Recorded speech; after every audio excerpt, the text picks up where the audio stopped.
भाव क्या है भाई?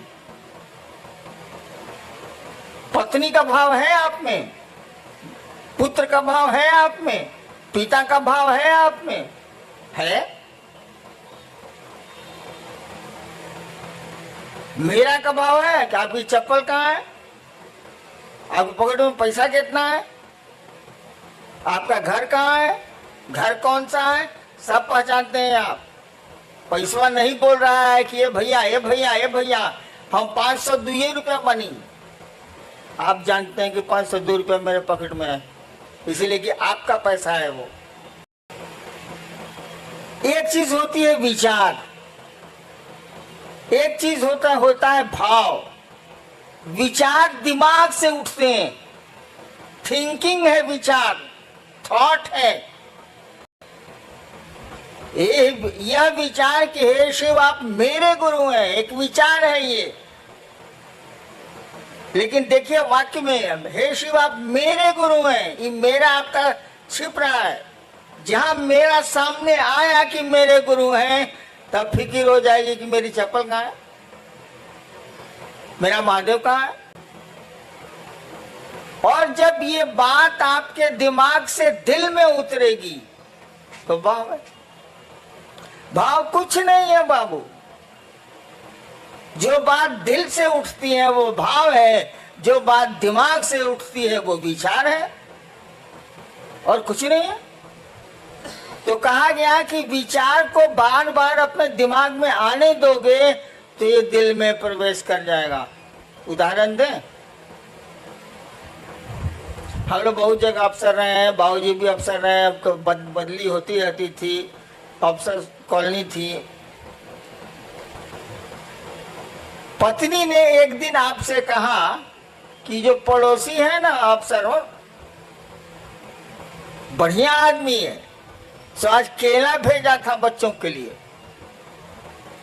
ठीक, ये विचार है, सूचना आपको मिली है। फिर दूसरे दिन पत्नी ने कहा कि उसकी बीवी कद्दू भेजी है सब्जी के लिए। खाली आपके दिमाग में न्यूज आ रहा है, विचार आ रहा है। धीरे धीरे आपको लगेगा कि पड़ोसी बढ़िया आदमी। एक दिन आपकी पत्नी ने कहा कि देखिए ना उसको बुखार लग गया है उनके बचवा को, तो आप कहेगा चलो दिखाते हैं। देखिए अब दिमाग से बात दिल में आने लगी, उसके बच्चे को देखने आप जाने लगे। इसका उल्टा देखिए, आपका बच्चा फूल तोड़ने पड़ोसी के यहाँ गया, डांट दिया पड़ोसी ने, आज आपको बोला कि मम्मी मम्मी मम्मी हमको डांट दिया, फूल तोड़ने गए थे। ठीक, एक सूचना आपको मिली, एक विचार आपके दिमाग में घुसा। फिर दूसरे दिन ऐसे ही कुछ हुआ, फिर तीसरे दिन ऐसे ही कुछ हुआ। 5 दिन के बाद आपको मालूम हुआ कि स्कूटर से जा रहा था, उलट गई स्कूटर, टांग टूट गया। आपके बाद ठीक हुआ साले, ठीक हुआ साले। देखिए अब दिमाग से, अखबार का न्यूज नहीं है ये, अखबार में रोज एक्सीडेंट होता रहता है, आप कहाँ कुछ सोचते हैं। यानी आपके दिल में बात आ गई, अब ये दुश्मनी का भाव पैदा हो रहा है। वहां दोस्ती का भाव पैदा हो रहा था, यहाँ दुश्मनी का भाव पैदा हो रहा है। तो भाव कुछ नहीं है, जो बात दिल से उठती है वो भाव है। शिव मेरे गुरु हैं, ये बात अगर दिल से उठती है तो ये भाव है, अगर दिमाग से उठती है तो ये विचार है। जब तक भाव में नहीं जाएगी ये बात, कहा ही जाता है कि आध्यात्म की किसी भी गाड़ी का पेट्रोल भाव होता। शास्त्र हमारे कहते ही हैं, भावेन लभते देवता भावेन देव दर्शनम। शास्त्र कहते हैं भारत के कि भाव से देवता मिलते हैं, भाव से देवताओं का दर्शन होता है। तो आध्यात्म की कोई गाड़ी का पेट्रोल भाव ही है, विचार नहीं। शिव मेरे गुरु हैं, ये विचार रिजल्ट नहीं देगा, लेकिन जब मन में बैठ जाएगी बात कि शिव मेरे गुरु हैं, मेरा गुरु है, वो रिजल्ट आने लगेगा। मैं महादेव का काम 40 साल से कर रहा हूं, महादेव करा रहा है, हम कल करेंगे। कितने आए कितने गए, अंग्रेजी में एक कविता है, men may come and may go, men may go, लोग आते हैं जाते हैं, but I go on for ever, मैं जाता हूं तो हमेशा के लिए जाता हूं। तो किसकी चिंता करोगे, कौन आया कौन गया? महादेव की दया जिस पर हुई वो रहेगा। है लोग कि नहीं मेरे साथ? मैं इनका विद्यार्थी था कॉलेज का 67 में। यही जो मंडल जी पढ़ रहे हैं जिज्ञासा, इनको मैं जबरदस्ती, उसमें शिव गुरु नहीं थे मेरे, जबरदस्ती एक दिन श्मशान ले जाता था और दूसरे दिन कब्रिस्तान ले जाता था।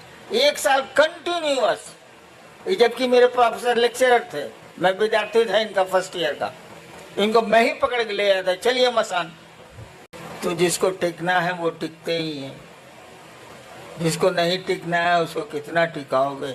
हाँ, महादेव से दया जरूर मांगो कि सभी टिके, सभी रह जाएं, कोई छूटे नहीं, कोई टूटे नहीं। कोशिश तो हम लोग की यही होनी चाहिए। करो, आगे बढ़ो। क्या शिव को गुरु बनाने के उपरांत भी पारंपरिक गुरु दीक्षा लेना आवश्यक है? अब ये नहीं कह रहे, कोई सब अनुष्ठान करने के पहले पंडित मैंने कहा जाता है कि आपके गुरु कौन है। मेरी शादी स्टेट में है, चली गई पत्नी मेरी, मेरी शादी में भी यही हुआ था। स्टेट का पंडित था, पंडित जी थे बेचारे, मर गए, कहा हम था। बोले आपके गुरु बउआ जी कौन है? हमारी तो बोली तो भाई सिवान वाली थोड़ी खराब है। हमने कहा कोई साला मेरा गुरु नहीं है। तो लोग बका गया कि लड़का है ब्याह के मंडप पर बैठा हुआ, कहता है कोई साला मेरा गुरु नहीं है। तो मेरी पत्नी से पूछा, उसमें पत्नी हुई नहीं थी, वो होने वाली थी 2 घंटे के बाद। पत्नी से पूछा कि आपके गुरु कौन है? बोले कोई नहीं। तो पंडित जी बोले कि चलिए शिव को गुरु मान लीजिए। हम कहा मैं नहीं मानूंगा। पत्नी ने कहा हम मान लेंगे। इसीलिए बाद में कहती थी कि आपसे हम सीनियर हैं। हम कहा तुम ब्याह करने के लालच में मानी हो, हम लालच में नहीं माने। तो हम बिना गुरुए के ब्याह कर लिया, तुम इसी की चिंता में पड़े हो जी। बट इससे बड़ा कोई अनुष्ठान होता है ब्याह से ज्यादा बड़ा? मस्ती सुनो, कहो कि शिव मेरे गुरु है, दीक्षा की क्या जरूरत है? गुरु की दया ही दीक्षा होती है। कई लोगों की ये जिज्ञासा है, शिव को गुरु बनाने के बाद भी कठिनाइयां पीछा नहीं छोड़ रही, इसकी क्या वजह हो सकती है? एक तो आप नमः शिवाय अगर ठीक से करते हैं, 108 बार अगर माला पर करते हैं, माला 108 की होती है, या टुकड़े टुकड़े में सांस पर नमः शिवाय से अपने गुरु को प्रणाम करते हैं, तो बाधाएं कम हो जाएंगी, कठिनाइयां कम हो जाएंगी। नमः शिवाय आपके कष्टों को कम करने की का बहुत सुंदर मेडिसिन है, औषधि है, वो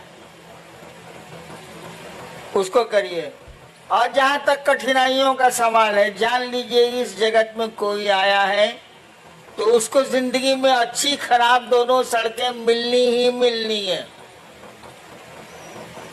कोई उपाय नहीं है। आपकी जिंदगी के रास्ते उबड़ खाबड़ मिलेंगे ही मिलेंगे, अच्छे 4 लेन भी मिलेंगे उसमें, लेकिन ज्यादा खतरा यही है कि उसमें उबड़ खाबड़ ही रास्ते मिलेंगे आपको जिंदगी में। चलना तो पड़ेगा ही पड़ेगा। होशियारी इतनी ही है कि सवारी बढ़िया कर लीजिए। अगर ट्रैक्टर से जा रहे हैं उबड़ खाबड़ में तो कमर टेढ़ी हो जाएगी। स्कॉर्पियो से चले जाइए तो कमर नहीं टेढ़ी होगी, खाली जर्क महसूस होगा। तो जिंदगी के रास्ते तो उबड़ खाबड़ मिलेंगे। सवारी ठीक कीजिए, शिव की सवारी लीजिए, जर्क तो उसके बाद भी महसूस होगा, लेकिन कमर टेढ़ी नहीं होगी। रास्ते नहीं बदले जा सकते, सवारियां बदली जा सकती हैं। शिव की सवारी ले लो, शिव यान ले लो, यान माने सवारी, शिव यान ले लो, वायुयान, शिव यान ले लो, निकलते चलो निकलते चलो। थोड़ा बहुत तो जर्क लगता ही लगता है, अच्छी सड़क मिलेगी तो नहीं लगे। जीवन में कठिनाइयां आएंगी ही आएंगी। धरती पर जो भी आया है आज तक परेशानियों में रहा है वो, और उसमें उसने काम किए हैं। पहाड़ों पर वो चढ़ते हैं जिनको चढ़ना होता है, नहीं तो सीढ़ियां भी पहाड़ होती। इंसान के लिए सीढ़ियां भी पहाड़ होती हैं। और कोई है जो एवरेस्ट पर भी चढ़ता है और जिसका नाम होता है शेरपा तेंजिंग, दुनिया जानती है उसको। और कुछ लोग मिलेंगे कि आपके घर नहीं आ सकेंगे, एक पहला मंजिल पर आपका रहने का है, बड़ी दिक्कत है। कुछ लोग सीढ़ियों को पहाड़ बनाते हैं, कुछ लोग पहाड़ को सीढ़ियां बनाते हैं। इसीलिए इन चीज़ों से नहीं घबराना है। परेशानियां हो आगे बढ़ो, शिव की ओर बढ़ो, तभी मजा है, तभी किसी रिजल्ट का मजा है, नहीं तो कुछ मजा नहीं। लोगों के दिलों में शिव को देखना चाहता हूँ। आप मदद करें, आप सहयोग करें, महादेव दया करें। आपको प्रणाम।